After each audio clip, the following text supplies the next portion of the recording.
কোরআনের খেদমতের জন্য আমরা এখানে উপস্থিত হয়েছি। আজকে যারা বিদায় হবেন 5টা পদে, ওনাদের প্রতি আমাদের অনুরোধ থাকবে, বিগত কমিটিতে যারা ছিলেন, ইতিপূর্বে যারা কাজ করছেন, সবাইকে নিয়ে একসঙ্গে বসে পূর্ণাঙ্গ কমিটিটা আপনারা 31 সদস্য বিশিষ্ট কমিটিটা করবেন। আর দ্বিতীয় হলো, সবাইকে নিয়ে, যেহেতু এটা কোরআনের খেদমতের উদ্দেশ্যে আমরা এখানে আসছি, সবাইকে নিয়ে কাজ করার আমরা সবাই চেষ্টা করব। ও আমাদের ভোট দেয় নাই অথবা ও আমাদের সাপোর্ট করে নাই, ওকে নেওয়া দরকার নেই, তাহলে কিন্তু মন সংকীর্ণতা হবে।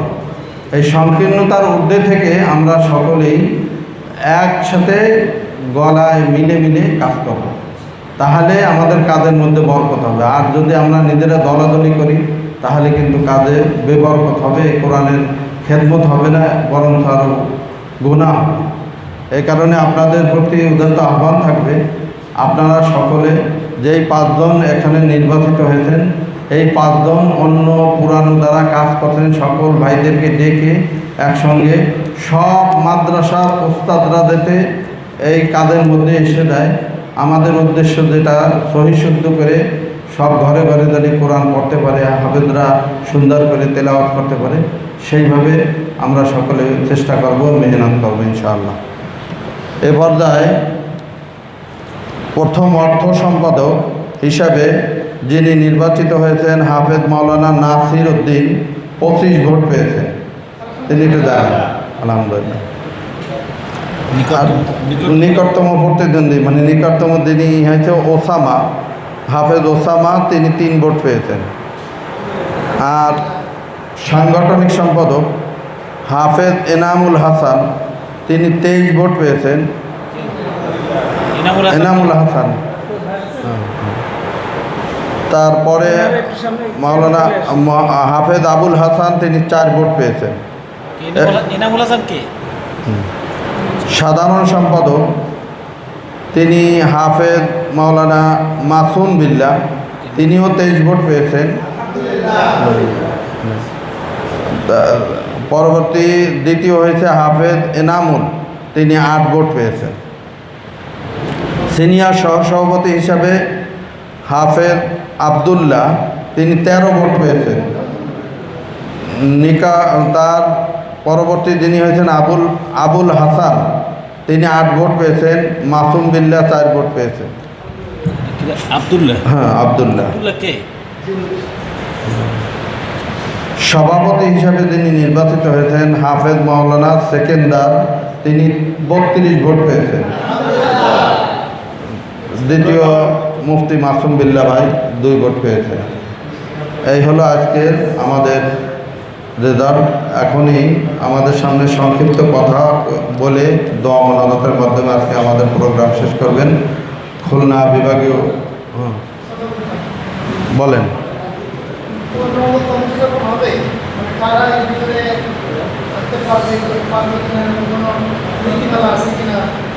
এটা তো একটু আগে বললাম যে যারা বিগত কমিটিতে কাজ করেছেন, অনেকে কাজ করেন নাই কিন্তু এখন কাজ করতেছেন, যাদের দ্বারা কোরআনের খেদমত বেশি হবে। আসল বাস্তব হলো যার দ্বারা কাজ হবে তাকেই আপনারা কমিটিতে আনবেন। এই হুফাজের কাজ কি, বাৎসরিক একটা প্রতিযোগিতা করা, এরপর প্রশিক্ষণের ব্যবস্থা করা, মস্কের ব্যবস্থা করা, এরপরে অনেক সময় মানুষ আমাদের মধ্যে কেউ সুবিধা অসুবিধায় পড়লে তার খোঁজ খবর নেওয়া, এই সমস্তই তো জনকল্যাণ কাজ। বার্ষিক পরীক্ষা আছে, বোর্ডের কাজ আছে, এইগুলা যারা ভালো করবেন, যারা খোঁজ খবর রাখবেন, মানে সব সময় দেবেন, তাদেরকেই কমিটিতে নিয়ে আসলে ভালো হয় আর কি।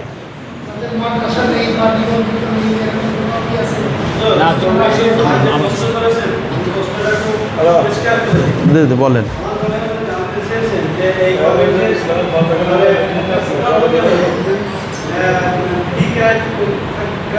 না মানে ভোটার আজকে যারা ভোটার হয়েছেন,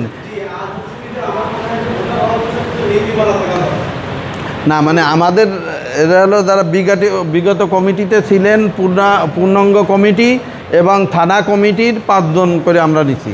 এটা তো আগে বারবার ঘোষণা করছি। হ্যাঁ হ্যাঁ হ্যাঁ হ্যাঁ হ্যাঁ। না না যদি এমন হয় মনে করেন হাফেজ না সে তো হাফেজ উনি কর্ম কোনো মানুষের সাথে জড়িত করেন উনি ব্যবসায়ী আমাদের খুলনা আমাদের বিভাগীয় কমিটিতে এরকম আছে উনি একজন ব্যবসায়ী কেন্দ্রীয় কমিটিতেও আছে। উনি হাফেজদের প্রতি তার ভালোবাসা এবং সাংগঠনিক সমস্ত কাজগুলো উনি করেন। উনি কোনো মাদ্রাসার নাই, ইনি কমিটির সদস্য। হ্যাঁ, আপনি ভাইটার পয়েন্টে ওই ইসে যাবেন না, পোস্টে যাবেন না, কিন্তু উনি সদস্য থাকবেন। ডায়েরি আসলে কি সে কোনো মূল পদে আসতে পারবে না। না। অনেক সময় দেখা যায় যে সভাপতি সেক্রেটারিও অনেক সময় গায়ে হাত করে। এখন যদি নির্বাচনে হয়ে যায় আর কিছু করার নাই, কিন্তু বুঝলাম যে তার দ্বারা কাজ হচ্ছে বিদায়ী সবাই সমর্থন তারা করছে। কিন্তু হাফেজ হইলে ভালো হয়। হাফেজ হইলে উনি বুঝবেন হাফেজদের কী সুবিধা অসুবিধা। যদি এরকম হয়ে যায় যে যদি এমন হয় যে একজন লোক আছে এখানে উনি হাফেজ না কিন্তু অন্তত কর্মঠ, তার দ্বারা কাজ হইতেছে, আর যদি সবাই যদি তারা চাইতে আমাদের সমস্যা কী? এটা তো কাজের জন্যই করা। এটা হলো মূলত কাজের উপর নির্ভর করবে। কাজ যদি তার দ্বারা ভালো হয় তাহলে হাফেজ না হইলেও আমরা তাকে বাদ দেব না।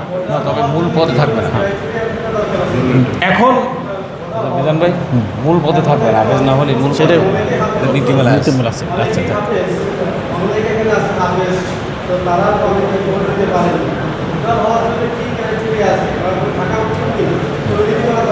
হ্যাঁ উচিত এখানে মূলত আমাদের কাজের সঙ্গে যারা জড়িত, বিশেষ করে যে মাদ্রাসাগুলি, সেই মাদ্রাসার হেফজখানার শিক্ষক আমাদের এই পদের সাধারণত সদস্য হয়ে থাকেন। আমরা ওনাদেরকে নিয়েই একটা কমিটি করা হয়। এখন তাদেরকে নিয়ে পূর্ণাঙ্গ কমিটি করা হয়। বাকি 5টা পয়েন্টের উপর যেটাকে আমরা ভোট নিছি, এনাদেরকে দিয়ে আমরা প্রথমে একটা আহ্বায়ক কমিটির মতো করা হয়েছে। এটা এনরা এখন বিগত কমিটির যারা ছিলেন এনাদেরকেও দাওয়াত দেবেন, এবং এমন কিছু লোক যদি থেকে থাকেন যে ওনারা বিগত কমিটিতে ছিলেন না কিন্তু ওনারা কর্মঠ, ওনাদের দ্বারা কাজ হবে, ওনাদেরকেও দাওয়াত দেবেন। আগের পূর্ণাঙ্গ কমিটি থাকবে।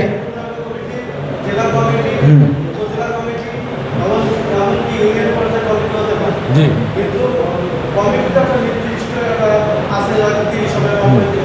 হ্যাঁ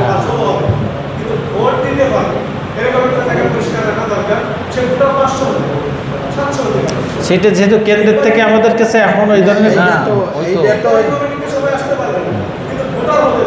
না, এই যে মানে আমাকে তো এটা বলিয়ে দিচ্ছি যে বিগত কমিটিতে যারা ছিলেন সবাই ভোটার। বিগত হ্যাঁ, উপজেলা আসবে, উপজেলা আসবে তো ইউনিয়ন কমিটির 5 জন করে আসবে। উপজেলা কমিটি ভোট দিচ্ছে, নির্বাহী কমিটি, জেলা নির্বাহী কমিটি ভোট দিচ্ছে। তো নির্বাহী কমিটির মধ্যে গোড়া হচ্ছে, আমভাবে ভোটার হবে না, বুঝছে ভোটার সদস্য বাড়িতে। আচ্ছা, সেটা যেহেতু এখন আমাদের শীত থেকে আসে নাই, সামনে আমাদের অনুরোধ থাকবে আপনারা পূর্ণাঙ্গ কমিটি করার সময় এই বিগত কমিটিতে যারা ছিলেন এনাদেরকে দাওয়াত দেবেন। আর কিছু লোক আছেন, কিছু হাফেজায়ে কেরাম আছেন, ওনারা আপনাদের কমিটিতে নাই, আগের থেকেই নাই, কিন্তু এখন তারা এলাকায় আছে অথবা তাদের দ্বারা অনেক কাজ হচ্ছে, ওনাদেরকেও দাওয়াত দেবেন। আপনারা এতটুকু কী করবেন যে না ওনার সঙ্গে আমার সম্পর্ক নাই আমি দাওয়াত দেবেন, এইটা করেন না। ওনার সঙ্গে সম্পর্ক নেই কিন্তু উনি আসলে একজন কর্মী। এনাদেরকে দাওয়াত দিয়া এরপরে সকলের মতামতে এইটা নেবে কণ্ঠপটে যে ভাই আমরা ওনাকে এই পোস্টে দিতে চাই, আপনারা কী বলেন, সহসভাপতি হিসেবে দিতে চাই, আপনারা কী বলেন। এইভাবে একটা পূর্ণাঙ্গ কমিটি হবে। কেন সব পদের উপর তো আমরা ভোট নিই, আমরা তো মাত্র 5টা পদে ভোট নিছি, আর বাকিগুলা বিগত কমিটিকে দাওয়াত দেন। আর আপনারা উপস্থিতভাবে আজকে যারা আছেন এনাদেরকেও দাওয়াত দিয়ে, হয়তো আজকে এইখানে কিছু হাফেজ সাহেবরা আসছেন, ওনারা ভোট দিতে পারেন নাই, কিন্তু হ্যাঁ ওনাদেরকেও সেকেন্ডার সাহেব এনাদেরকেও দাওয়াত দিবেন। এনাদেরকেও দাওয়াত দিয়ে আপনারা পূর্ণাঙ্গ কমিটি করার সময় এনাদের মধ্যে থেকে এরকম আছে যে না নতুন করে কমিটিতে আসতে পারে, এটি যদি যোগ্য মনে করেন, সকলে যদি উপস্থিতভাবে তাদেরকে মনে করেন যে হ্যাঁ এরা আসতে পারেন, তাহলে তারা কমিটিতে আসতে পারবে।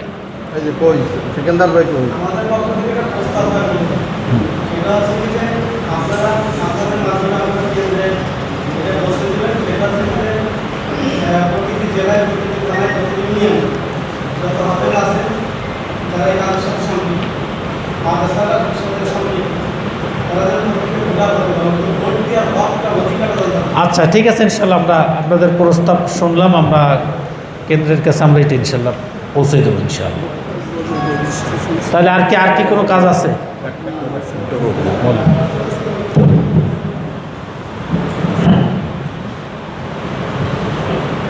সবার একটা খেয়াল রাখতে হবে যে যেই দল করে সেই খেলাতে ঠিক করে। আমরা যে প্রক্রিয়া গ্রহণ করছি এই প্রক্রিয়ার উপর আপনাদেরকে কি আরো কোনো আপত্তি আছে নাকি? আপনাদের কি এরকম ফেসবুকে আবার আসবে নাকি বিভাগীয় কমিটি এসে একতরফাটা নিতে হয়ে গেছে, এরকম হবে নাকি? আশা করি ইনশাল্লাহ হবে না। আর আমাদের এই মানসিকতাও নাই যে আমরা তো আমাদের কাউকে চিনিও না, আমরা কাউকে চিনি না, চিনলেই তো আমরা ভোট দিই, ভোট তো আপনারাই দিয়েছেন। তারপরও আমরা আন্তরিকভাবে আমরা আপনাদের এই কমিটি গঠনের ক্ষেত্রে স্বচ্ছতায় আমাদের কোনো ত্রুটি ছিল না। তারপরও মানুষের চলার পথে কর্মের পথে ভুল হতে পারে, যদি এরকম থেকে দয়া করে আপনারা এটা আমাদের হাফেজদের ইজ্জতের দিক তাকিয়ে, ওলামা একরামের ইজ্জতের দিক তাকিয়ে ফেসবুকে কাদা সরাসরি না করি। যদি আপনাদের গুরুতর কোনো অভিযোগ থেকে থাকে আমাদের কাছে ইনশাল্লাহ বিভাগের কাছে যদি আপনারা পৌঁছান আমরা ইনশাল্লাহ ওইটা দেখব, বা আপনারা নিজেরা বসে সমাধান করেন। সমাধান যদি নিজেরা না পারেন আমাদের কাছে ইনশাল্লাহ পৌঁছাইলে আমরা সাধ্য অনুযায়ী আপনাদেরকে মেটানোর চেষ্টা করব। কিন্তু আমার অনুরোধ থাকবে ফেসবুকে কাদা সরাসরি করে আজকে আপনাকে আমি গরু বলবো, আপনি আমাকে ছাগল বলবেন, তারপর কারণ আপনি আর আমি গরু আর ছাগলই হইলাম, তা লাভটা কি হইল? এটার জন্য আমরা না হই। এই জন্য আমরা খুবভাবে একটু খেয়াল রাখি। আল্লাহ পাক আমাদেরকে কবুল করি না। হ্যাঁ, আমাদেরকে অত্যন্ত খারাপ নজরে দেখে, খারাপ নজরে তারা দেখে। এই জন্য আমরা আমাদেরকে ছোট না করি, একজন হাফেজ আর একজন হাফেজকে কি না করি, ছোট না করি। এটা খুবভাবে খেয়াল রাখি। দেখেন, আমি যদি আজকে আপনাকে ইজ্জত দিতে পারি, কালকে আপনি আমাকে ইজ্জত দেবেন। আমি আপনাকে যদি ইজ্জত না দিই আপনি আমাকে ইজ্জত দিতে পারবেন না। এই জন্য আপনাকে